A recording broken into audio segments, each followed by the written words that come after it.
Era um domingo à noite, quando eu estava sentada na sala com a minha prima. A gente estava sem nada pra fazer, então a gente decidiu baixar o aplicativo do Tinder. Eu nunca tinha baixado, nunca tinha usado esse aplicativo, e a gente começou a zoar lá dentro, passa pra cá e passa pra lá, e curte e tal. Até que sem querer, eu acabei curtindo um cara, quando eu arrastei pro lado e deu um match, ele já tinha me curtido. Ali a gente começou a conversar, e ele era bonitinho e tal. Ele me pediu o número do WhatsApp, e eu passei. E aí a gente começou a conversar no WhatsApp, papo vai, papo vem, mas eu sinceramente não sabia se eu queria, às vezes eu não respondia, ele me ligava de chamada de vídeo, ele fazia uma questão de falar comigo, era muito bom, e a gente foi conversando, conversando, vimos que a gente morava na mesma cidade e tal, e aí eu tinha uns 18 anos nessa história, né, só que apesar de eu ter 18 anos, eu era uma menina virgem, eu era meio inocente assim pras coisas, não era aquela menina que via maldade em tudo, sabe? Aí, enfim, pegamos e marcamos de nos conhecer, umas 4 horas da tarde. Só que nisso, era um sábado, 4 horas da tarde. Nisso, ele não foi às 4, aconteceu um imprevisto e ele perguntou se eu podia ir mais tarde, umas 9 horas. Aí eu fiquei um pouco assim, eu falei, não, tudo bem. Aí ele passou na minha casa e me buscou, porque a gente já estava conversando, a gente, né, pra mim eu já conhecia ele. Daí, no caminho do restaurante que nós estávamos indo, a mãe dele ligou pra ele, uma emergência que aconteceu, ele virou pra mim e falou, minha mãe vai precisar de mim, vamos lá em casa. Eu fiquei um pouco assim, eu falei, tá bom. Quando nós chegamos na casa dele, a mãe dele tava lá, ele ajudou a mãe dele, a casa dele era bonita, era um sobrado. E aí, tipo, foi super legal, trocamos ideia, e a gente conversava, conversava, conversava, conversava. E bateram um maior papo, sabe? Eu conheci o quarto dele e tal. Teve um horário no quarto dele que ele até quis, assim, que eu descesse a minha cabeça, né? Tal. Só que eu não quis fazer nada com ele. Eu falei que não tava à vontade. E aí a gente ficou conversando. Quando deu umas meia-noite, eu falei pra ele que ia voltar pra casa, porque tava tarde. E ele começou a falar, por que você não dorme aqui e tal? Fica aqui de boa, a gente não precisa fazer nada, relaxa e tal. Eu falei, não sei. Aí ele acabou me convencendo. E eu fiquei. Só que a gente não fez nada esse dia. Dormimos abraçadinhos ali e tal, batemos um papo. No domingo ele me levou até minha casa. E eu gostei daquela experiência, por mais que foi diferente, por mais que a gente não saiu. Achei legal ter conhecido a mãe dele. Enfim, passamos a semana nos conversando, mas não tanto quanto da semana anterior, antes da gente se ver. A gente tava falando bem menos, sabe? Mas beleza. Quando deu o final de semana de novo, ele me mandou mensagem perguntando se eu podia ir pra casa dele. E ele me mandou mensagem, era no sábado, mais ou menos esse horário também, umas 9 horas. Aí eu falei, não, tudo bem, dá pra eu ir. Quando eu pedi meu Uber, que eu tava indo pra casa dele, eu comecei a pensar, cara, eu devo me odiar muito, né? Pra sair da minha casa à noite, pra ficar com a pessoa.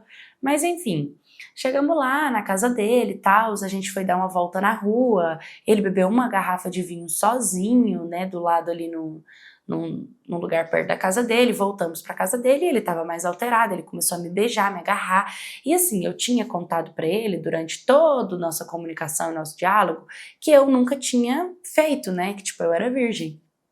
E esse dia ele começou a querer tirar a minha virgindade. E aí eu meio que queria, mas não queria, tava desconfortável, mas eu acho que eu tava tão desconfortável que ele não conseguiu. Ele não conseguiu. E aí eu fiquei assim, falei, ah, quer saber? Deixa pra lá, sabe? Aí no outro dia, ele veio com essa história novamente, ele tava mais sóbrio, aí ele começou a falar que ia ser especial pra mim, que ele ia ter cuidado, que ia ser incrível, e ele começou a tentar me convencer, meio que uma manipulação, né?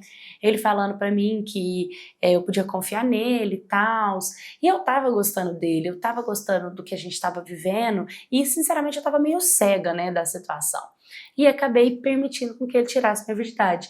Depois disso, nós começamos a ficar. Só que todas as vezes que a gente ficava era tipo à noite. E teve um dia que ele ficou comigo e depois dele ficar comigo, tipo, eu nunca vou esquecer. Eu fui pra lá à noite, a gente teve relação e depois ele simplesmente virou pra mim e falou que eu podia ir embora.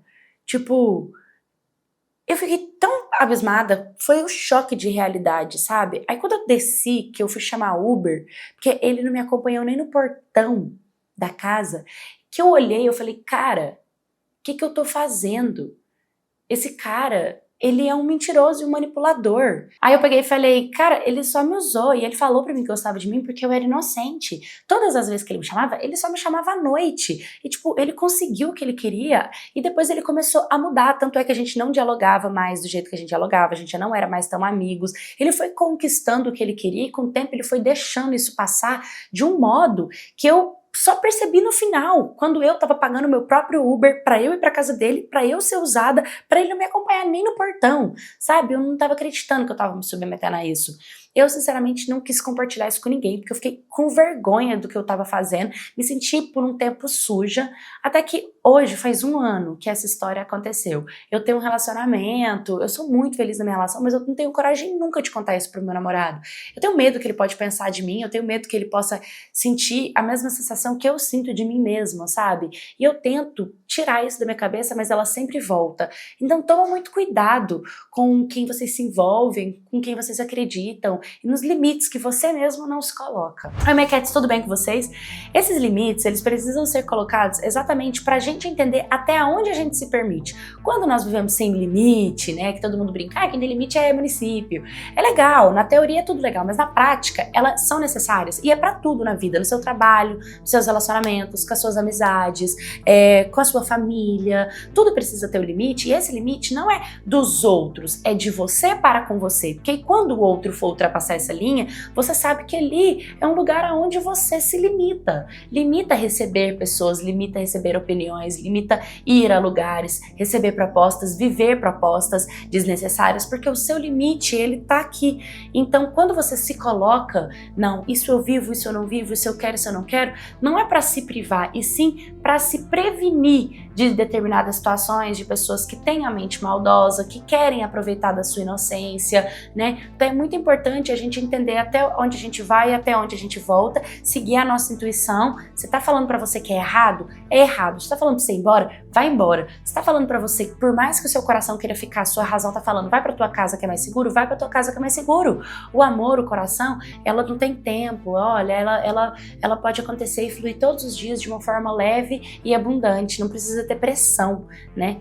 Então, toma muito cuidado, gente. Vocês também já passaram por algum tipo de relação rápida, onde você se sentiu mal, manipulada, usada, conheceu algum cara em algum aplicativo e deu certo, casou? Me manda essa história no storiescanaldepaula@gmail.com, curta, comenta, compartilha, se inscreva, um beijo e até o próximo vídeo.